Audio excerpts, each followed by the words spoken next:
எதிரிகள் இல்லாதவர்கள் யாருமே இருக்க முடியாது. அக்கம் பக்கத்தில் எதிரிகள், செய்யும் தொழிலில் எதிரிகள், வேலை பார்க்கும் இடத்தில் எதிரிகள், அரசியலில் எதிரிகள், சொந்தத்தில் கூட எதிரிகள் என ரொம்பவே இருக்கிறார்கள். அவர்களை எதிர்கொண்டு தான் வாழ வேண்டும் என்ற சூழ்நிலையே இப்போது இருக்கிறது. எதிரிகளை வெல்வதுடன் எதிரிகள் தொல்லையிலிருந்து தப்பிக்க வேண்டும் என்றால் என்ன செய்ய வேண்டும் என இப்பதிவில் காண்போம்.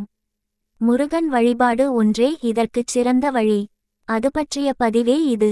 முருகப்பெருமானுக்கு உரிய நட்சத்திரம் எனில் அது கார்த்திகைதான். இந்த வழிபாட்டை மேற்கொள்ள இதுவே சிறந்த நாள்.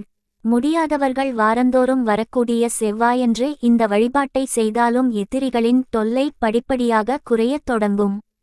உங்களால் முடிந்த அளவிற்கு செவ்வாழை பழங்களை வாங்கிக் கொள்ளுங்கள். கோவிலுக்கு போகலாம். அல்லது உங்கள் வீட்டிலேயே கூட முருகனின் படத்திற்கு முன்பாக வைத்துவிட்டு ஒரு விளக்கு ஏற்றி வைத்துவிட்டு ஓம் சத்ரு சம்ஹார சுப்பிரமணிய சுவாமியே நமோ நமஹ என்ற மந்திரத்தை 108 முறை சொல்லுங்கள். ஒரு வாழைப்பழத்தை மட்டும் நீங்கள் சாப்பிட வைத்து கொண்டு மட்டதை தானமாக கொடுங்கள்.